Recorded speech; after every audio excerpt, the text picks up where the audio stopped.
Hello everybody and welcome back to my channel. I know it's been a long time since you guys saw me.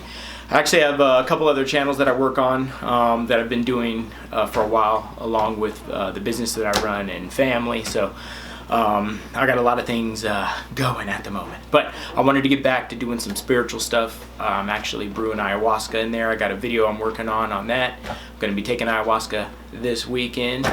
And so I wanted to do a video on my crazy DMT trip that I had not too long ago. So let's get started. So this took place, it's less than a year ago, just put it like that. So I got my hands on some DMT and I sat on it for a while. I got like the magic genie vapor thing or something. I forget what the name of that thing is, but I got a nice little pipe for it and I sat on it for months and months and months. And finally one day I decided, you know what, I'm gonna do some DMT today. And that was probably my first mistake, is I didn't respect it. I just said, oh, it's only gonna be a 10-minute trip. I know it's really crazy, but I'm just gonna do it.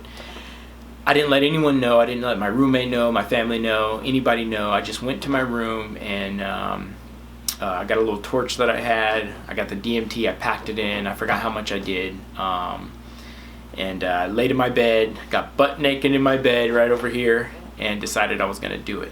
Now, I want to preface my comments by saying that I'm pretty sensitive to psychedelics. So, over the years, so like 1 gram mushroom trip and I'm gone, you know, even though I've done 3 to 5 grams. LSD, anything that I do, even weed, I'm hypersensitive to. Just a little bit of weed and I'm like, oh, I can only do like 1 hit of weed or I'm gone. So I decided I was just going to do 1 hit of the DMT and then see where I go. So I'm like, well, 1 hit will be enough. And then next time I'll do 2 to 3. I didn't think I was going to it was going to be that crazy. You know what I mean?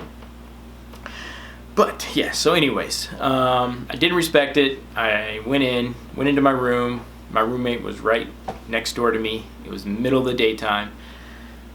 Sat on my living room face up and I was looking at this tapestry here and decided to take my first hit. So I had the torch lined up, DMT was in, and I started pulling. So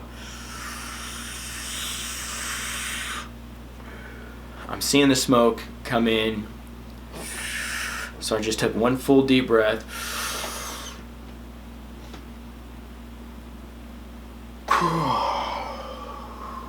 It just blew out like that.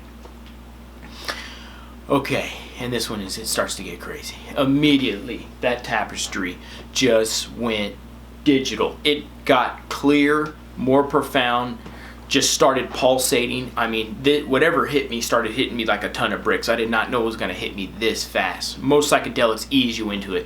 This was just hitting a brick wall. I smacked right in. This thing just became overwhelming to keep your eyes open. So I had some eye covers that I had over my head, and I pulled them down over my eyes, and I laid down on my bed like this. So I was just laying down with my eyes closed, just like so. I'll even keep my eyes closed like how it was happening. So I'm sitting there. And then I just feel myself falling down this tunnel, falling. And I've felt that feeling before on psilocybin and sometimes on LSD, even in astral projections. So I was fine with that. I was falling. I was just telling myself, okay, everything's going to be okay. Just stay calm. But my ego came in like it's never had before. I've never gotten scared on psychedelics, but I got scared on this one.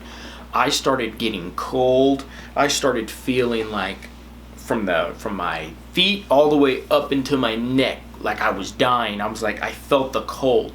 I was hearing, it almost seemed like somebody was controlling me from another dimension or something and turning me off with switches. Like I was just feeling like they were like, oh, turn the heart off, turn, I don't know, his temperature, turn his lungs off, turn his brain off. And that was like the last thing I heard. And I'm like, even though those words didn't happen, but that's what it felt like. And so I'm sitting here going, holy shit, I'm gonna freaking die. Somehow I didn't freak out and I stayed in the bed and I still laid there and made it into what's called the waiting room. And in there it was pretty peaceful. There were some circular geometric patterns that were kind of spinning.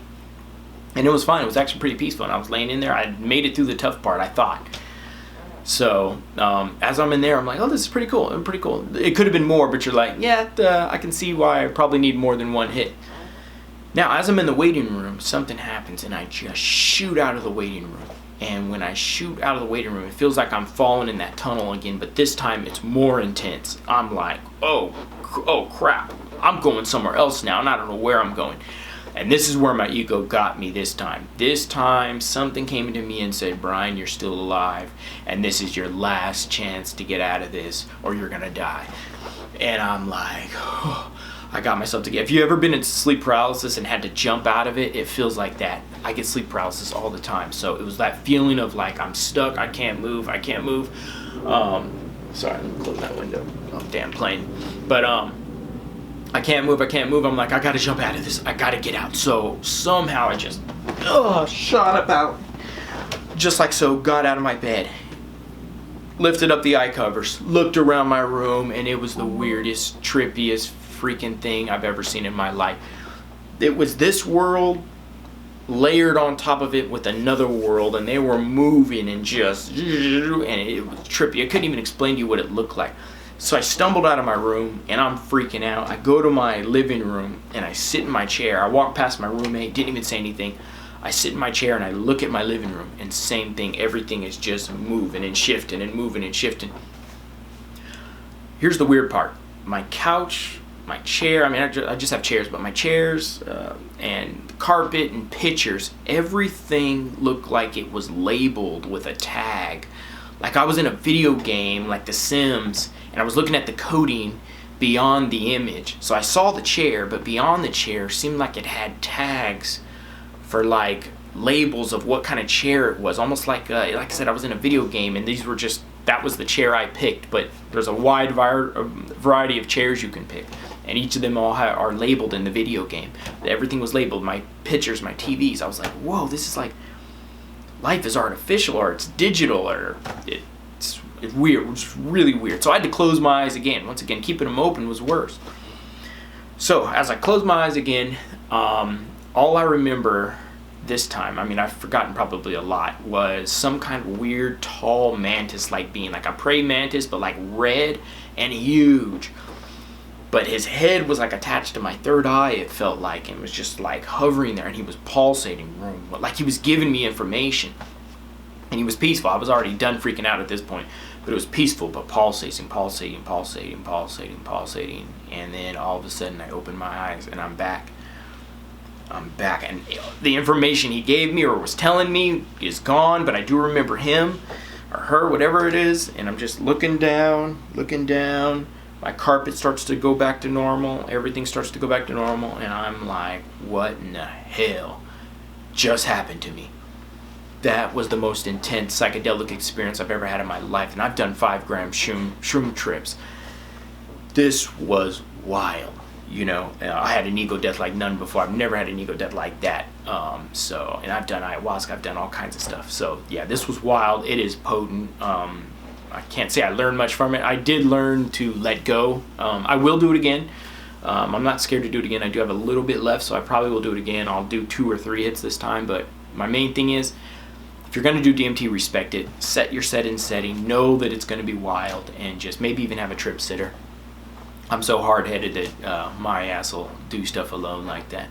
But I am excited to do it again, and I want to see what the next adventure brings. I think it's going to be pretty cool. So that was my DMT experience. It was a little wild. I did get massive visuals. I saw a lot of stuff, and I went some places. But I need to do 2 to 3 hits next time, for sure. But like I said, I got some ayahuasca brewing. I'm going to be heading up to Joshua Tree this weekend to do that, do some healing. I'll do a video on that, just how anything I learned from that, and I expect to learn a lot. I'm doing 2 days, one of the acacia and then one of the mimosa, so that should be fun. I got 2 friends that's coming along with me, so we'll see how that goes. Anyways, please like the video if you like it. If you don't like it, you know what to do. Subscribe if you like the content. I'll try to film more videos. Maybe I'll put the links to my other channels if you like to see me repairing and reviewing items.